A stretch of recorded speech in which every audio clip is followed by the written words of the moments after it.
페이지는 9558페이지.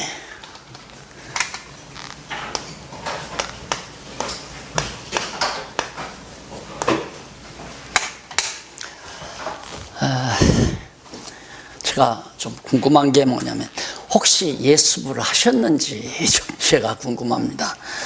오늘 제가 7장까지, 계시록 7장까지 강의를 할 건데요. 사실 여기 교재에 나온 대로 일일이 다 자세하게 강의를 하려면 시간이 많이 걸리죠. 그래서 큰 흐름, 목사님들이 이제 교재를 보아나가면서 치밀하게 내용들을 파악한 것을 크게 흐름 잡아서 정리를 해 주어야 이번 다음 오늘부터 3일 동안 다 계시록 마지막 장까지 22장까지 강론이 끝나리라고 그렇게 생각을 합니다. 우선 제5장 교회 승리를 통한 언약의 성취, 뭐냐면 구약에서 메시아 보낸다고 하는 언약이 교회의 승리를 통해서 성취된다, 그 말입니다. 구약에서 여호와께서 메시아 보내겠다라고 언약하신 구약의 언약이 바로 5장에서는 교회의 승리를 통해서 이루어진다. 1장은 물론 교회 설립이죠. 사도행전 교회 설립을 통해 교회 창립을 통해서 성취가 됐고요.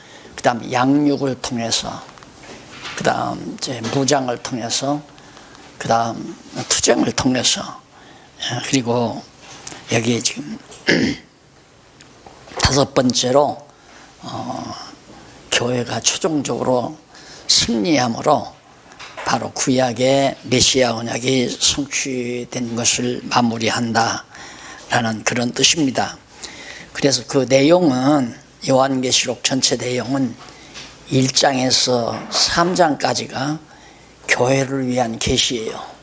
아시아 7교회를 위해서 계시하는 내용이 거기 나오는데 4장부터 7장은 주의 영광과 권세에 대한 그런 내용입니다. 주의 영광과 권세. 그 다음 이제 8장에서 16장까지는 진노와 심판입니다. 그리고 마지막 17장에서 22장은 주의 승리와 왕국을 통해서 최종적으로 예수가 그리스도라는 사실을 확증해주는 그런 진리 내용이 요한계시록으로 정리가 됩니다. 사실 그 요한계시록은 물론 다른 성경도 마찬가지지만은 특히 요한계시록은 문제가 많은 내용이죠. 해석이 분분하고 또 우리 장로교 창설자라고 하는 칼빈은 요한계시록 강론을 하지도 않고 또 이 요한계시록에 대한 아주 특본을 지닌 것 마냥 세대주의 신학자들이 요한계시록을 강론한 것이 전통적으로 우리 개혁교회 안에 거의 다 그것으로 자리 잡고 있습니다. 그러다 보니까 요한계시록에서 많은 이단도 나오고요. 잘못 해석하는 그런 결과가 나오는데 알고 보면 또 요한계시록이 그렇게 어려운 것도 아닌데 잘못 정리를 하다 보니까 매우 어려운 성경으로 그렇게 생각을 하는 거죠. 그래서 여기서 명심할 일은 1장에서 3장은 교회에 대한 앞으로 교회 구체적으로, 그래서 이 내용을 오늘 두 번째 시간까지 강의를 나오는데 교회가 어떻게 돼야 되는가, 교회에 대한 참 모습을 찾아볼 수 있는 좋은 내용입니다. 1장에서 3장까지가. 그러니까 이 계시 내용을 통해서 내가 지금 섬기고 있는 교회를 내가 바르게 섬기고 있나, 잘못 섬기고 있나를 그렇게 판별할 수 있는 좋은 계기가 되는 거죠. 그리고 이제 4장과 7장은 그것은 바로 지금 사도 요한이 계시를 받고 있는 그 시기에 하나님께서 사도 요한에게 보여준 교회 머리 되신 그리스도의 영광과 권세 모습을 환상으로 보여주는 거예요. 영광과 권세 모습. 그래서 이거에 대해서 여기가 가장 지금 요한계시록에 대해 잘못 보게 되는 하나의 근거가 되기도 합니다. 이 영광과 귀신은 예수 그리스도가 승천하시면서 곧 오신다고 약속하고 가셨는데 약속하고 가신 예수님이 아직 안 오잖아요. 안 오니까 지금 많은 혼란이 빚어지고 이때가 이제 95년도인데 요한계시록이 기록될 때가 주 95년. 핍박은 심하고 교회의 어려움을 아주 극심하고 이런 상태인데 빨리 예수님이 오셔서 교회를 핍박하는 세력들을 다 척결해버리고 교회에 평안을 주실 거라고 하는 기대감에서 많은 성도들이 기다리는데 예수님이 안 온다 이 말이에요. 그래서 이제 성령께서 사도 요한, 제일 늦게까지 살고 있는 사도 요한에게 지금 그리스도는 승천하다가 태평양이나 대서양에 그냥 떨어져서 죽은 것이 아니라 승천하신 예수 그리스도는 이렇게 영광 가운데 있다. 그래서 그 영광의 모습을 보여주는 거예요. 그리스도의 영광의 모습을. 그리고 그리스도가 권세가 없어서 능력이 없어 권세와 능력이 없어서 당신의 몸된 교회를 핍박을 받도록 내버려 두는 게 아니다. 바로 이렇게 엄청난 권세를 지니고 있다. 그걸 보여주는 것이 7장까지예요. 그런데 이걸 영광과 권세 내용을 전부 비유로 해석을 해서 앞으로 이루어질 일로 해석하며 들어가다 보니까 다 꼬여버리는 거예요. 요한계시록 전체가 전부 다 꼬인다 이 말이죠. 그래서 지금 목사님들이 듣고 있는 이 강의의 아주 중요한 핵심 분야 하나가 특히 4장부터 7장까지가 장차 이루어질 사건이 아니라 현재 그리스도가 하늘 보좌에 앉아 계신 그리스도의 모습과 영광의 모습과 그가 가지고 있는 권세를 사도 요한에게 보여주는 그런 내용이다. 그러니까 그것은 그냥 보는 그대로 이해를 하면 돼요. 보여준 그대로. 그리고는 이제 8장부터는 되어진 일과 될 일과 앞으로 되어진 앞 장래 일들에 대해서 쭉 설명한 거고요.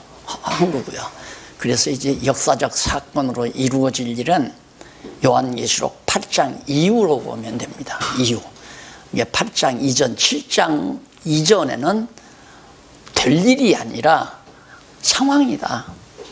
승천하신 예수님께서 보좌 우편에 앉아 계신 그리스도의 영광스러운 모습과 그가 가지고 있는 권세, 대단한 권세를 가지고 있다는 걸 사도 요한에게 보여줘요. 왜 그러냐면 이런 분이 지금 이렇게 영광 중에 살아계시고 그리고 이런 권세를 가지고 계신 분이 장차 이제 곧 승리를 거둘 거니까 때가 되면, 정하신 때가 되면 모든 악의 권세를 진멸해버리고 최종 승리를 거둘 것이니까 걱정하지 말고 환난 속에서라도 참고 기다려라 하는 그런 뜻에서 바로 그렇게 보여주는 사건입니다. 자, 그러면 넘어가서 제1절 교회를 위한 계시가 1장에서 3장까지예요. 교회를 위한 계시 1절 교회를 위한 계시.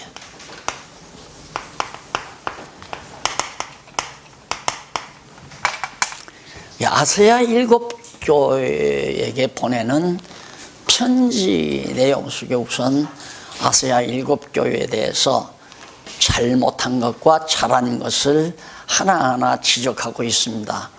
자, 우리가 지금 현재 다 목사님들께서 교회를 봉사하고 계시는데, 교회를 섬기고 계시는데, 내가 정말 교회를 올바르게, 그리스도의 몸 된 교회를 올바르게 섬기는가 섬기지 않는가를 여기서 체크해 보면 자신에게 굉장한 유익이 됩니다.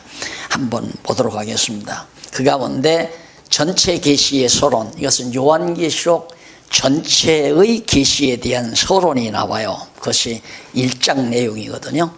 1장 내용에 보면 8절까지는 축원과 재림의 약속이에요. 그러니까 아까 말씀드렸죠. 예수님 승천하신 때가 33년, 주 33년이라고 보면 95년 보면은 60년이 넘는 때까지 예수님 왔다 가신 이후 60년이 넘었는데도 재림을 안 하시는 거예요. 가시면서 곧 구름 타고 오신다고 약속을 하고 하셨는데 60년이 넘어도 예수님이 안 오니까 모두가 의심이 될 거 아니에요. 의심이 날 거란 말입니다. 그리고 자꾸 유혹자들이 있고 예수가 오긴 뭘 오느냐, 그 거짓말이다, 믿지 말라, 이런 거짓 선지자들도 있고 거짓 선생들도 있고, 이런 상황에서 바로 8절까지는 재림, 틀림없이 앞으로 재림한다. 예수가 축원하면서 재림을 약속하고, 그 다음 9절로부터 20절 후반부에는 기록을 지시하는, 이거 성경, 네가 지금 내가 네게 계시를 보여줄 건데, 환상으로 보여줄 건데 이거 본대로 반드시 기록을 해라. 그래서 기록을 당부하는 내용이 바로 마지막 20절까지 나옵니다.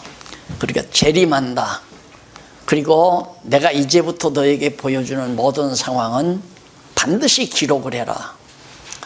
이 기록이라는 건 그만큼 중요하잖아요. 엄청나게 중요한 거거든요. 그래서 사실 이 기록이 없으면 전달이 안 되죠. 그래서 저는 하나님께서 우리에게 주신 은총 중에 하나가 신구약 성경 66권을 기록으로 남겨주셨다는 게 너무너무 정말 감사한 일이고 놀라운 축복이다. 왜 그러냐면 이런 기록이 없다면 우리는 이제 무속신앙처럼 어디 산비탈에 앉아서 하나님 앞에 계시가 오기를 기다리고 있어야 되잖아요. 오면 모르지만 안 오면 낙심하고 절망하고. 근데 우리는 성경이 있기 때문에 너무 정확하잖아요. 성경대로만 믿고 알고 믿으면 되는 거기 때문에. 그래서 이제 기록이라는 건 매우 중요하다. 그래서 이제 우리나라 좀 상식이 있는 목회자들은 반드시 자기들이 하는 설교를 기록을 하죠. 그래서 이제 그런 목사님들은 설교집을 많이 냅니다. 1년 지나면 52주 동안 했던 설교를 또 모아서 이렇게 내고, 그것이 옳다는 얘기가 아니라 자기가 한 설교에 대해서 책임을 지는 거죠. 기록한다는 것은 그만큼 책임지겠다는 얘기입니다. 그러니까 저도 이제 이렇게 쓰기 시작한 것이 대학원에서 논문을 예정 논문을 쓰고 졸업을 했는데 막 도의에서 문제가 돼가지고 그 지도 교수에게 찾아갔어요. 찾아가서 막 억울한 사정을 얘기를 했더니만 그분이 나중에는 하는 얘기가 그렇게 똑똑하고 잘났으면 쓰라고 그러더라고요. 쓰라고. 그냥 말로만 하지 말고 써라. 듣고 보니까 그 말이 옳아요. 맞는 얘기란 말입니다. 그분하고 단둘이서 교수실에서 얘기를 해도 그 양반이 나중에 화를 내는 이유가 제가 질문에 답변을 못하니까, 내가 질문하니까 답변을 못해요. 그러니까 화를 버럭 내면서 그렇게 똑똑하고 잘났으면 쎄써 그러더라고요. 그래 쓴다. 그때부터 썼거든요. 그래서 그분이 지금은 참 한없이 고마워요. 정말로. 비아냥거리는 게 아니라 하나님께서 그분의 입을 통해서 나로 하여금 쓰게 했다는 거. 지금 내가 요한계시록을 강의를 하지만 이거 안 써놨으면 한참씩 헤매요. 쓰지 않았으면. 그래서 책임지려면 써야 된다 이 말이죠. 책임을 안 지려면 내가 언제 그랬느냐 그러면 되잖아요. 나 그런 일 없다. 나 그렇게 말한 것 없다. 해버리면 되지만 써놓으면 그렇게 말 못하잖아요. 그래서 대부분 생각이 어렵고 생각보다 말하는 게 어렵고 말하는 것보다 쓰는 것이 가장 어렵다. 그렇게들 보통 얘기를 합니다. 그래서 제가 요한계시록에 대한 견해를 확실한 내용을 기록으로 남겼다는 것은 참으로 저로서도 복이라고 생각을 하죠. 그 가운데서 이제 축원과 재림 약속이 나오는데 우선 양쪽 가라 1번에 보면 9562페이지 양쪽 가라 1번에 보면 경위를 알려주며 축원합니다. 경위라고 하는 거 그 뭐냐면 어떻게 내가 왜 이 말씀을 계시를 너에게 알려주게 되는가 그 경위에 대해서 밝혀주는 내용인데 1절로 3절에 보면 9563페이지 1절로 3절에 보면 반드시 속히 될 일을 지시하며 때가 가까운 것을 알려줍니다. 반드시 속히 될 일을 지시하면서 말해주면서 때가 아주 가까웠다. 이걸 알려주는 내용인데 여기 한번 읽어보실까요? 예수 그리스도의 계시라. 이는 하나님이 그에게 주사 반드시 속히 될 일을 그 종들에게 보이시려고 그 천사를 그 종 요한에게 보내어 지시하신 것이라. 요한은 하나님의 말씀과 예수 그리스도의 증거 곧 자기의 본 것을 다 증거하였느니라. 그러니까 사도 요한이 그리스도께서 증거한 건데 그게 뭐냐면 사도 요한이 환상으로 본 것, 이상으로 본 것을 전부 다 증거했다. 그래서 이 예언의 말씀을 읽는 자와 듣는 자들과 그 가운데 기록한 것을 지키는 자들이 복이 있나니 때가 가까움이니라. 자, 이걸 보면 굉장히 시기가 촉박한 것처럼 느끼죠. 예. 예수님이 오시고 그리고 예수님이 승천한 때가 33세 뭐 4년 차이라고 내가 우선 그렇게 생각을 하시고요. 지금 이 요한계시록을 쓴 때가 95년이에요. 95년인데 여기 70년에는 주고 70년에는 예루살렘 성전이 불타버렸잖아요. 성전이 불탄 것이 70년이에요. 그러니까 얼마나 지금 핍박이 극심하겠습니까? 유대인들도 기독교를 핍박하고 로마도 물론 기독교를 핍박하고 그래서 이 95년도쯤 되니까 이제 기진맥진하다 한 60년 예수님 처음에 승천하신 이 오순절 성령이 임해서 예수를 믿기 시작했으면 한 60년 됐단 말입니다. 60년이 넘었어요. 그런데 아무리 예수님이 구름 타고 오실 줄로 기다려도 하늘에서 구름 타고 오시는 일이 없단 말입니다. 그래서 이제 막판에 절망과 좌절, 그래 성도들이 특히 아시아에 있는 7교회 성도들이 다 신앙이 흔들리고 정말 소망이 없고 그러다 보니까 하나님께서 요한이 이제 사실은 막 잡히면 죽을까봐 반모섬으로 도망가 버렸잖아요. 에게에 있는 조그만 섬 반모섬 거기를 저도 한번 가보려고 그랬는데 마침 바람이 많이 불어가지고 가서 만약에 폭우를 만나면 나올 수가 없다고 그러더라고요. 거기 험한 곳이래요. 그래서 못 가고 말았는데 바울이 글로로 이제 피신을 한 거란 말입니다. 95년경에 피신해서 정말 바울 역시도 바울이 아니라 사도 요한이 절망과 좌절도 있을 수 있을 거 아니에요. 예수님이 좀 빨리 가시다 빨리 오셔서 이 지상에 지금 예수를 믿는 그리스도 성도들을 위해서 싸워주시고 악의 권세들을 다 척결해서 정말 평안을 줄 줄로 생각하고 소망 중에 기다렸는데 승천하신 60여 년이 지나도 안 온단 말입니다. 그래서 여기 속히 곧 때가 가까웠다, 이런 얘기들이 바로 우리들도 착각을 하게 하는 경우들이 많죠. 그래서 넘어가 보시면 64페이지 거기 가 보시면 이제 다른 성구는 그만두시고요. 거기 위에서부터 8째 줄, 9째 줄 보면 계시의 목적에 관하여 나오죠. 앞부분에 계시의 목적에 관하여 반드시 속히 될 일을 그 종들에게 보이시려고 계시를 왜 했는가? 반드시 속히 될 일을 그 종들에게 보시려고 했다. 그런데 여기서 반드시는 헬라 데이로서 직설법 현재 능동태 동사로 반드시 뭐뭐이어야 한다는 뜻이다. 그런데 그리고 되리란 말, 우리말 될 하면 미래밖에는 없잖아요. 미래, 될, 아직 안 돼 있으니까 될, 미래로 나오면 이해를 되지만은 헬라어로 게네스다이란 말인데 이는 부정사 과거 중간태 디포넌트 동사예요.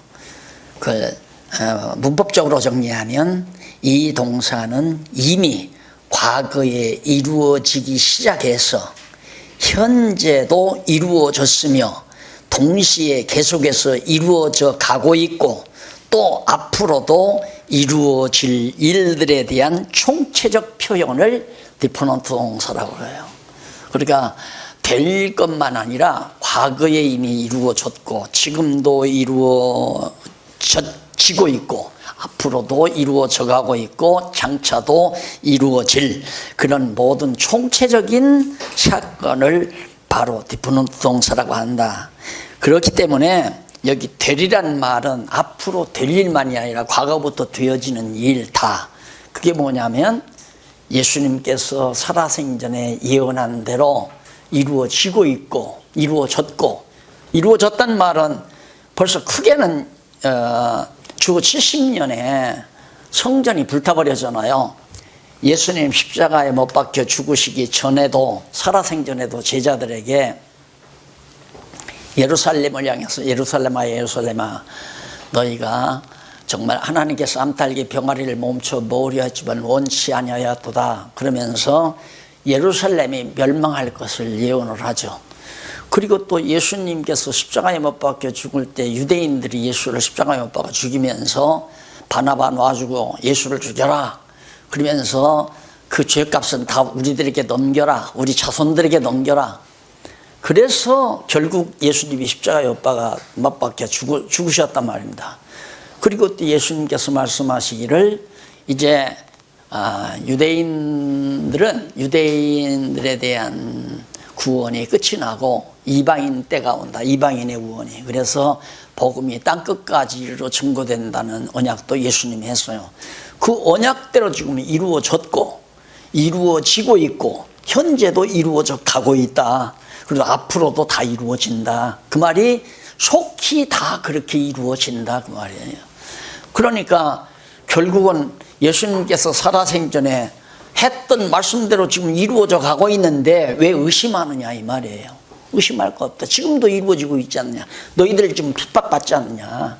너희가 매도 맞고 고난도 당하고 죽임도 당하고 그런다는 거 예수님이 다 말씀했어요. 예언 다 했단 말입니다. 그게 그대로 이루어져 가고 있다면 예수님이 진짜 하나님의 아들 참 선지자로구나 믿고 의심하지 말아야지. 지금 예수님이 예언한 대로 이루어졌고 이루어지고 있고 이루어져 가고 있고 앞으로도 이루어질 거다. 이런 뜻으로 속히 될 일이라고 말씀했다는 뜻이에요. 그래서 바로 95년도 사도 요한이 이렇게 예언을 했는데 4절로 5절 상반절에 보면 성삼위 하나님으로부터 은혜와 평강이 있기를 축원을 하죠. 결국 이제 여기 이제 그 전에 저 9565페이지 위에서 여섯째 줄 바꾼 데 보시면 그 이유에 대해서 때가 가까움이니라고 했죠. 여기서 가까움이라고 하는 앞부분에 가르라는 접속사가 있어요. 이는 그러므로 때문에 또는 그러한 까닭으로 등이 있습니다. 그리고 가까움이라는 말은 헬라어로 앵귀스란 말인데 이는 공간적으로 가까이 또는 시간적으로 임박한 등의 뜻으로 본문에서는 시간적으로 가깝다는 의미로 이해된다. 요한은 예언의 말씀이 이루어지는 시기가 가까이 오고 있기 때문이라는 뜻으로 그렇게 우리들이 이해를 하면 됩니다. 그러니까 예수님께서 예언하는 말씀이 이루어졌고 또 예수님이 고난당한다는 것도 다 이루어졌고 또 제자들이 핍박받을 것도 다 이루어졌고 예루살렘 성전 불탈 것도 다 이루어졌고 현재도 이루어져 가고 있고 현재도 핍박이 계속되니까 그게 사도 요한이 지금 반모섬으로 갔잖아요. 현재도 이루어지고 있고 앞으로도 이루어질 거고 장차 다 전부가 다 예수님의 예언대로 이루어질 것이기 때문에 너무 그렇게 낙심하지 말고 참고 견뎌라 그 말이에요. 자, 그러면서 넘어가서 송축하며 재림을 약속하는 내용이 1장 5절로 8절까지 5절 하반절로부터 8절까지 나오죠. 재림한다. 거기서 5절 하반절로부터 6절에 보면 68페이지 죄에서 해방하여 제사장들로 삼은 자의 영광을 송축합니다. 우리를 죄에서 해방해가지고 우리를 제사장들로, 그러니까 목사님들만 제사장이 아니라 예수 그리스도는 대제사장이시고 우리는 모든 성도는 전부 다 제사장이란 말입니다.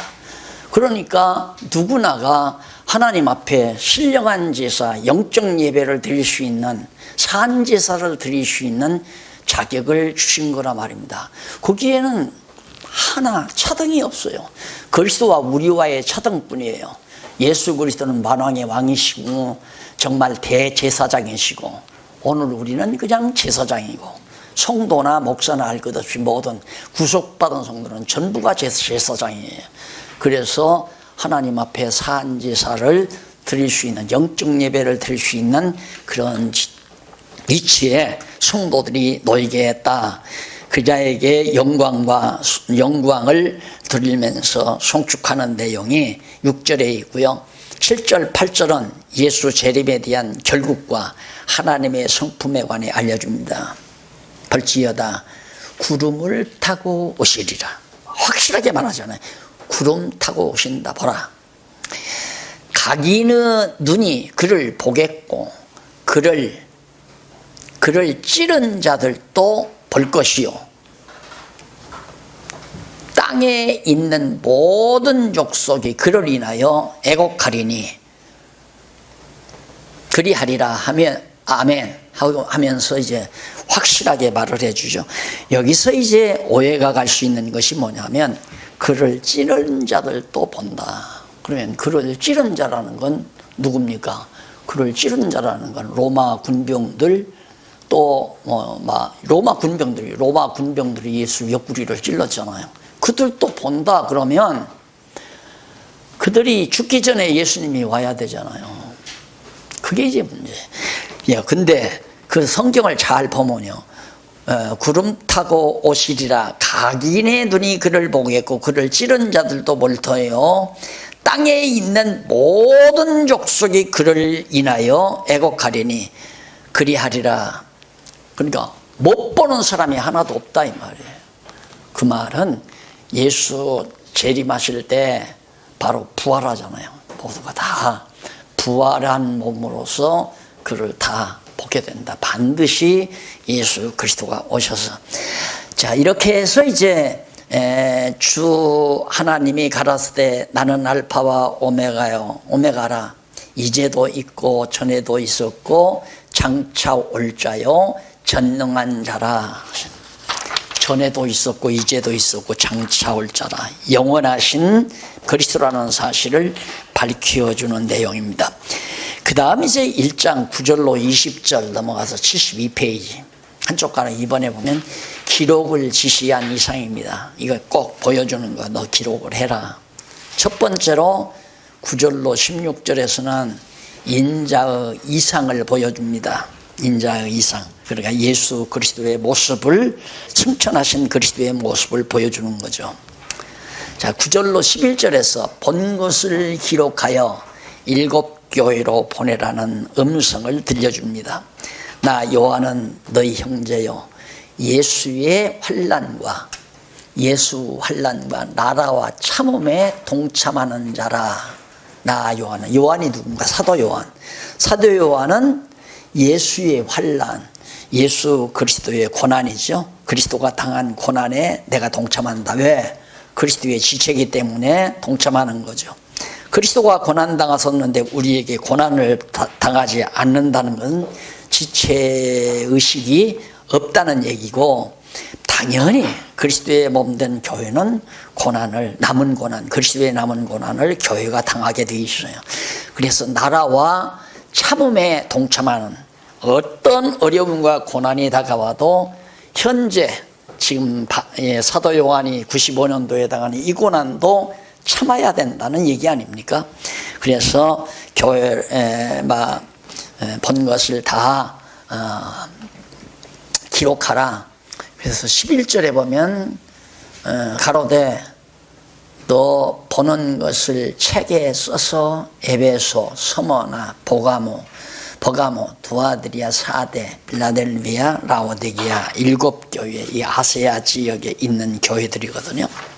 근데 이게 이제 교회가 이제 터키 아니에요? 터키인데 이쪽에 이제 마게도니아라든가 아가야 지방에도, 이 마게도니아나 아가야 지방에도 교회들이 많이 있었는데, 하필이면 이 아시아 지방에 있는 7 교회에게만 편지를 왜 보냈을까?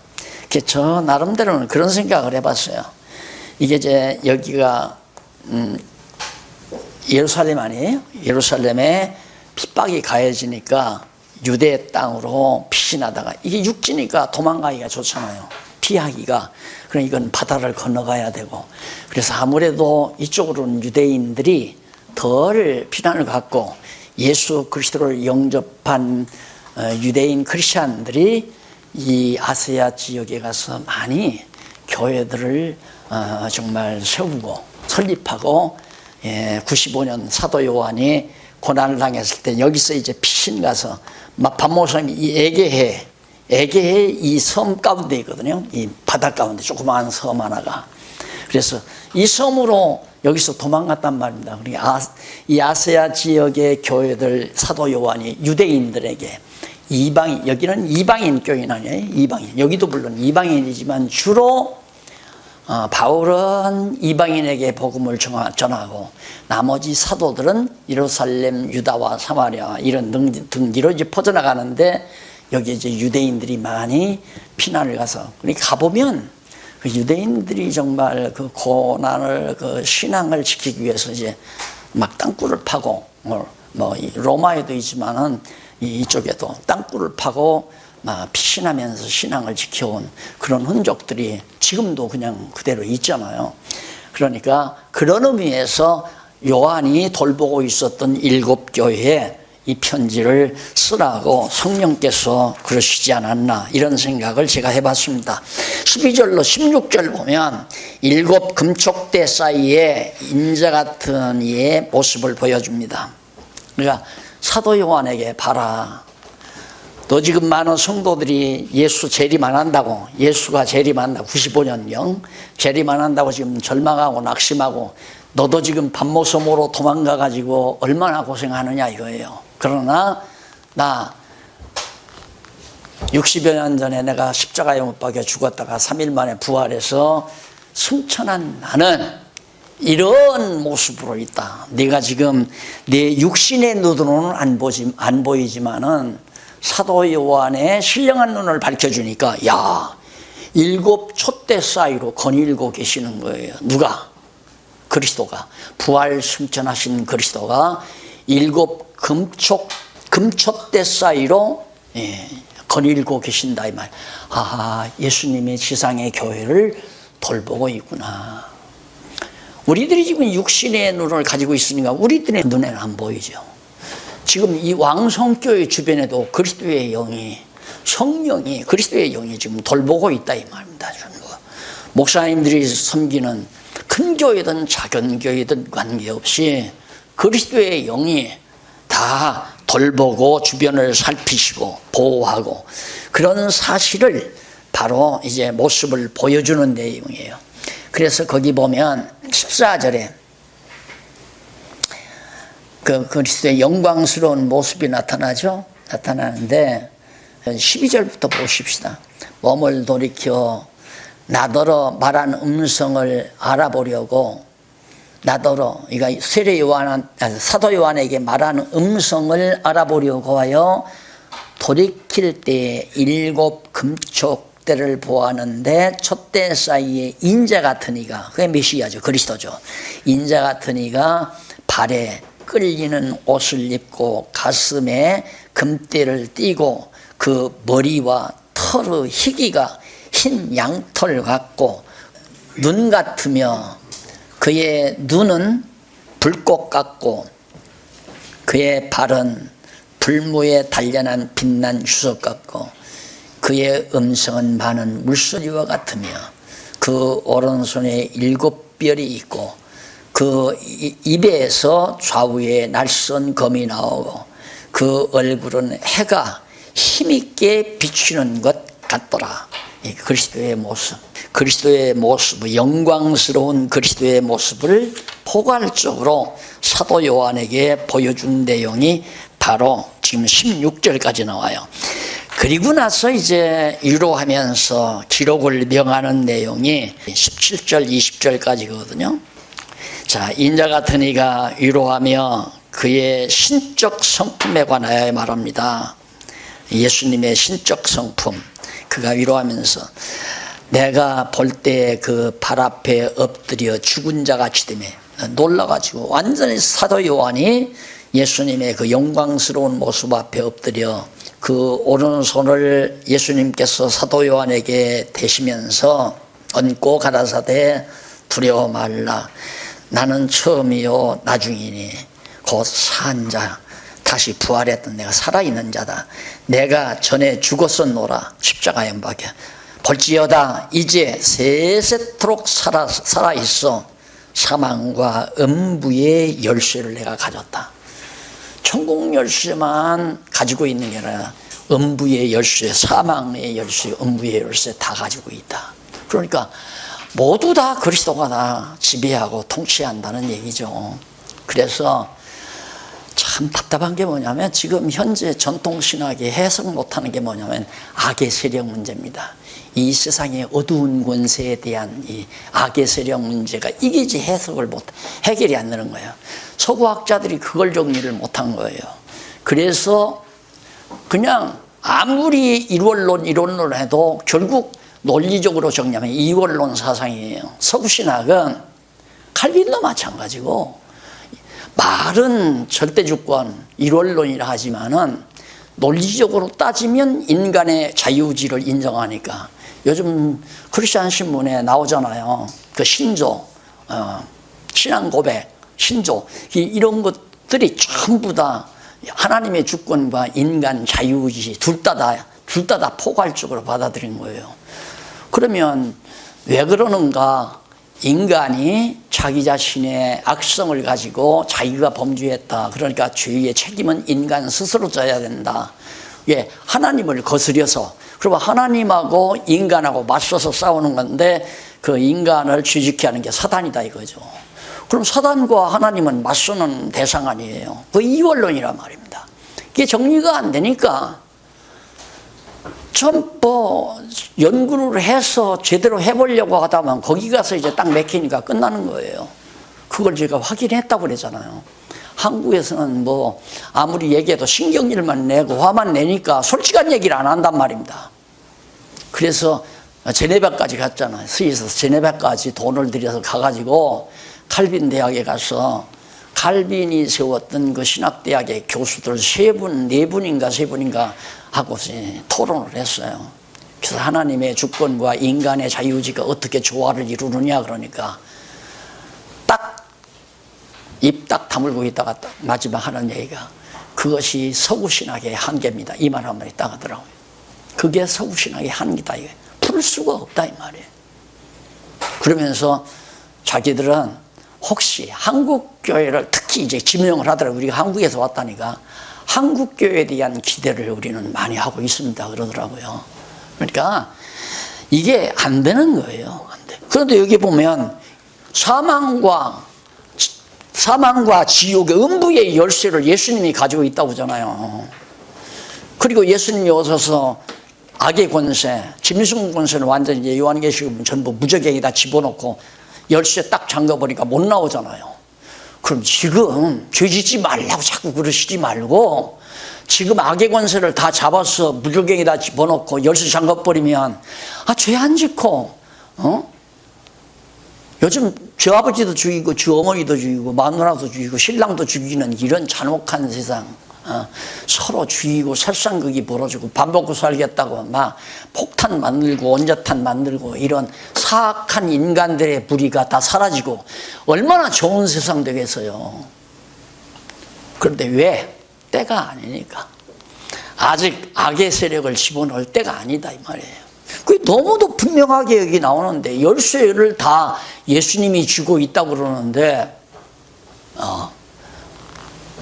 예를 들어서 이제 또 뭐 생각이 짧은 양반들이 이 강의 들으면 박용기 이단이다 그럴 거예요. 죄도 하나님이 지켜야 한다더라. 아니 하나님이 말리는데 하나님이 못하게 하는데 할 사람이 누가 있어요? 하나님이 못하게 하면 천하 없는 장수라도 아무 일도 못한단 말입니다. 어떤 일도. 마귀가 지금 아무리 득세한다 할지라도 하나님이 못하면 끝나요. 안 돼요. 절대 안 돼요. 이게 너무 분명한데 성경이 너무 확실하게 말하는데 이거 서구학자들이 말하는 것이 무슨 뭐 대단한 큰 기준이나 되는 것처럼 거기에 얽매여서 뭔가 진리를 터득하려고 하니까 되느냐 이 말이에요. 성경대로 믿으면 되는 거죠. 지옥의 권세도 사망 권세도 예수님이 가지고 있는데 그리고 사도 요한이 그 열쇠 가지고 있는 예수님의 모습 딱 봤을 때 그랬을 거 아니에요. 지금 나 잡아서 죽이려고 하는 저 무리들도 예수님께서 한 번 손만 쓰면 끝난다. 참자. 이거 아닙니까?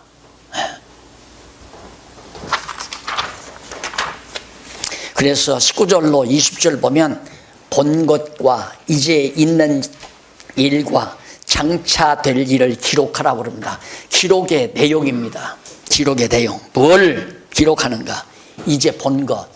지금 사도 요한에게 보여 7 금촉대 사이로 7 별을 갖고 돌아다니시는 인자 같은 모습 그거 다 기록하라 이 말이에요. 본 것과 그리고 이제 있는 일과 지금 현재 환난이 오고 고난이 오고 이런 거 이거 다 기록을 해라. 그리고 장차 될 일, 앞으로 되질 일도. 그러니까 앞에서 말했던 그 디포넌트 동사에 대해서 제가 말씀드렸잖아요. 된 일과 되고 있는 일과 장차 될 일 다 맥락이 동사의 맥락이 통하는 얘기예요. 그런데 그걸 별일, 장차 될 일 그러니까 그냥 아야 처음 그냥 요한계시록 첫 장부터 장차 될 일로 다 해석을 하려니까 이 해석이 되느냐 이 말이죠. 요한계시록이 보이질 않는 거죠. 그러니까 요한계시록 안에는 된 일이 있고 그 당시에 된 일이 있고 앞으로 될 일이 있고 이렇게 정리를 해서 요한계시록을 보면 너무도 분명한데 그러니까 아까 말씀드렸잖아요. 예수님이 딱 나타났는데 사도 요한에게 보여주는데 금촉대 사이로 7 별을 가신 인자 같은 이가 발에 끌리는 허연 옷을 입고 또한 허연 머리를 가지고 뭐 황금빛 가지고 이렇게 거닐고 돌아다니셨다. 그것만 보인 것이 아니라 이제 4장, 5장, 6장, 7장에서 하늘 보좌에 앉아 계신 영광의 모습 또 얼마나 강한 권세를 지니고 있는가도 거기다 여기는 간단하게 서론적으로 사망 권세와 음부의 권세, 음부와 사망의 열쇠를 예수님이 가지고 있다 간단하게 서론적으로 말을 해요. 그런데 이제 4장, 5장, 6장, 7장에서는 구체적으로 말을 해요. 구체적으로. 그래서 인을 뗄 때마다 그 권능이 하나하나 드러나거든요. 그 관계를 오늘 아마 7장까지 하니까 아마 오늘 공부가 다 될 겁니다. 여하튼 목사님들 원래 목사님들에게는 죄송한 얘기지만 예습을 하고 공부를 하고 그 다음 복습을, 이게 정석이에요. 공부는 예습이 꼭 필요합니다. 아니 교재가 없다면 예습을 할 수가 없지만 교재 다 비싼 교재 다 가지고 계시면서 예습 안 했으면 오늘 공부하는데 또 헷갈리죠. 그 다음 이제 이렇게 공부한 다음에 오늘 저녁에라도 오늘 생생하게 들었던 말 뇌리에 남아있는 동안에 복습 한 번만 더 하면 그냥 그걸로 바로 목사님들 또 성도들 앞에서 강의할 수 있어요. 충분히. 그런데 그냥 내가 여기서 하는 말만 자꾸 들으면 이걸 내가 전부 구절구절 다 얘기할 수도 없고 큰 흐름만 말씀을 드리니까 어차피 목사님들이 강의를 하시려면 이 교재를 일일이 탐독을 해야 되잖아요. 그럴 바에는 공부하기 이전에 한번 예습을 하고 공부한 다음에 복습을 하면 참 좋다. 그 얘기를 드리고 싶은 겁니다. 자, 여기 이제 있는 일과 장차될 일을 기록할 것. 그러니까 여기 이제 있는 일, 본 것은 앞에서 일곱 교회에 대해서 이제 거니시는 그리스도의 모습을 보신 거고요. 그다음 이제 있는 일은 뭐냐면 지금 사도 요한의 계시를 볼 뿐만 아니라 4장, 5장, 6장에서 계속 예수님이 지금 현재 상태, 예수님이 교회 사이를 돌아다니시기도 하지만 보좌 우편에 앉아 계신 영광의 모습과 그가 얼마나 위대한 큰 권능을 가지고 있는가를 환상으로 다 보여줘요. 그걸 기록하라는 얘기거든요. 그리고는 이제 장차 되어질 일, 이걸 봐라. 이제 있는 일과 장차 되어질 일. 그게 이제 마지막 이 세상에서 계속 사도 요한 이후에 되어질 일들입니다. 자, 그 다음 넘어가서 일곱 교회의 계시 내용이 나옵니다. 일곱 교회에 대한 계시가 나오는데 2장부터 3장입니다. 기도하십시다. 자비로우신 하나님 아버지, 은혜를 감사합니다. 우리에게 건강을 주시고 또 좋은 환경, 좋은 여건을 허락해 주셔서 이처럼 오늘 또 모여서 같이 하나님 말씀 안에서 교제를 하면서 서로 믿는 것, 아는 것, 공감할 수 있게 하신 것을 감사합니다.